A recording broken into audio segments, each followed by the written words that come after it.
Case prep questions coming right now. All right, everybody, I just got a short one for you. A good friend of mine, Rusty, asked me some questions about my Case Prep 101 video, and that some of the things that he couldn't see or maybe weren't explained full enough. So I decided to make a second video, or a Case Prep 101.1 video, if you will. And I'll just go over a couple of the things that he was asking about in better detail. What I have here is the 3 stages of brass prep that we've done so far. So this is these 3 here are the range pickup brass.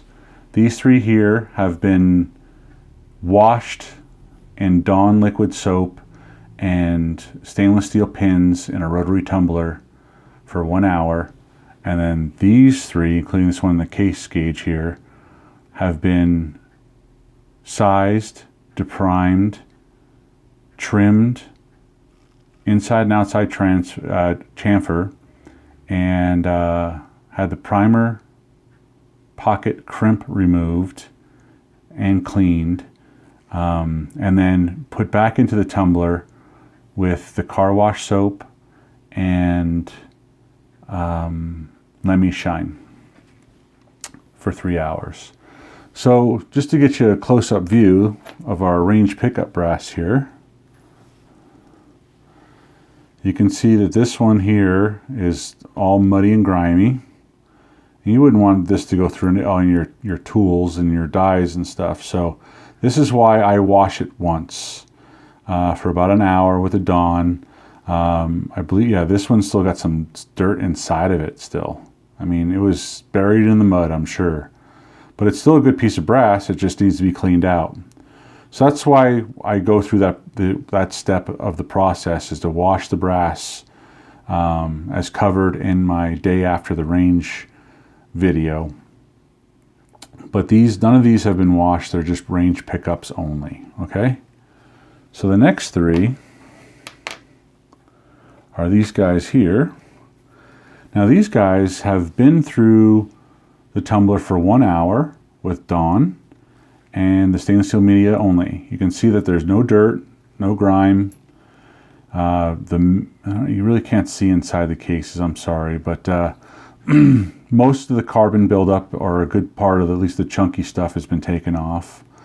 You can see how this one may have had sitting in the mud for a little bit, so it has a little bit of a stain on it right there. I don't know if you can see that or not, but then these are now ready to be lubricated and sized to get to our next step here.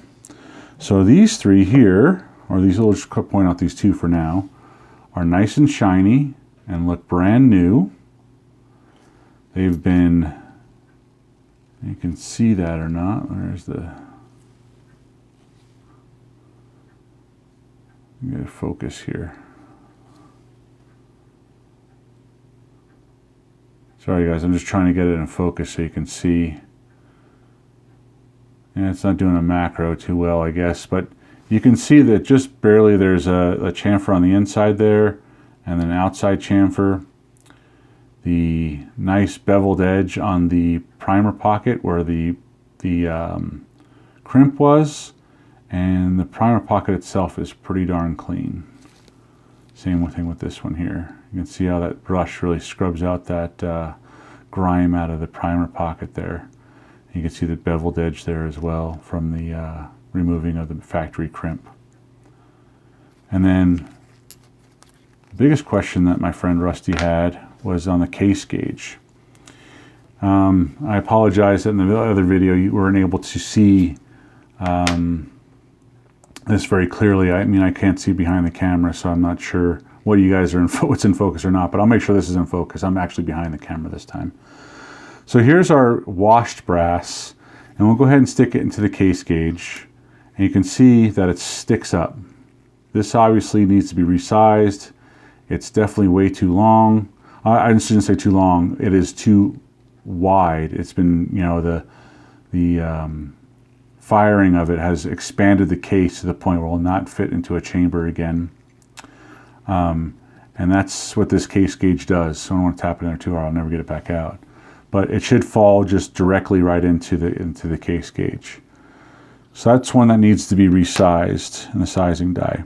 So here's a piece of brass that has been through the sizing die and has been cleaned, and it just drops right in.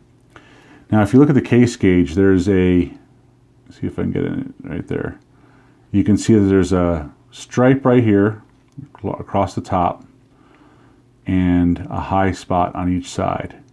You want it to be flush with this low spot, but not above the high spot. So this would be a no-go and a go. All right, so you put the case in and it drops right in there.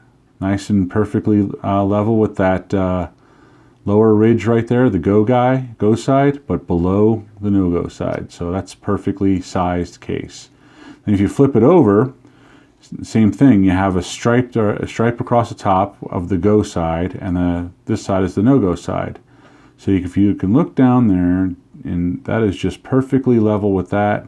So that's a perfectly trimmed case, perfectly sized case, and it's not sticking up at all right there. I can feel it. It's just right at the surface. So that's beautiful. Anyway, I just want to kind of do a quick video and show that to you guys. Rusty was asking about it, so I wanted to make sure that I made it clear for everybody. So that's what this one is for, just a quick short one. We're going to start reloading this good stuff over here tonight, I think, and we'll get some good video of that for you guys too as well.